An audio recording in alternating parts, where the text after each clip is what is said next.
আসসালামু আলাইকুম, কেমন আছেন সবাই? আশা করি সকলে অনেক অনেক বেশি ভালো আছেন। আমাদের এই 80 থেকে 100 ডেমের ডাবল কন্ট্রোলার প্রযুক্তির ইনকিউবেটর মেশিনটা কিভাবে পরিচালনা করলে আপনি একটা ভালো হ্যাসিং রেট আনতে পারবেন, আজকের ভিডিওতে আমরা বিস্তারিত তুলে দেওয়ার চেষ্টা করব।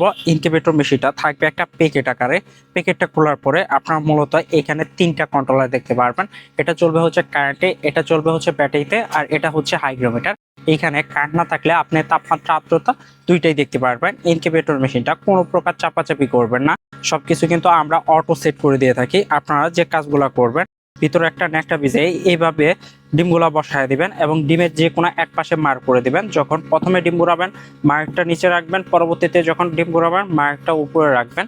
এবং আপনি যদি দেশি মুরগির ডিম বসান সেক্ষেত্রে 1 থেকে 18 দিন পর্যন্ত ডিমগুলা এইভাবে নাড়াচাড়া করবেন। বাকি 3 দিন নাড়াচাড়া করতে হবে না, তখন ডিম থেকে অটোমেটিক বাচ্চা ফুটে বের হবে। আর হ্যাচিং টাইমে অবশ্যই আর্দ্রতা 70+ রাখার চেষ্টা করবেন। 70+ কিভাবে রাখবেন, এই যে বাল্বের নিচে স্টিলের পাত্রে করে পানি রাখবেন। স্টিলের পাত্রে পানি রাখলে আর্দ্রতা কিন্তু দ্রুত বাড়বে। আর ডিমের উপরে বারবার পানি স্প্রে করে দিবেন। তারপরেও যদি আর্দ্রতা না বাড়ে সেক্ষেত্রে এই পাশে যে ফ্যান যে দিছি আমরা, ডিসি ফ্যান, এই পাশে আপনারা একটা ন্যাকটা ভিজিয়ে রাখবেন, তাহলে আর্দ্রতা দ্রুত বাড়বে। এই কাজগুলো যদি করতে পারেন তাহলে ইনশাল্লাহ ভালো একটা হ্যাচিং রেট আনতে পারবেন। আর হ্যাচিং টাইমে আপনি কখনো ডাকনা বারবার খোলা করবেন না। এই গ্লাসের মাধ্যমে বিস্তারিত সবই দেখবেন যে কি হচ্ছে না হচ্ছে।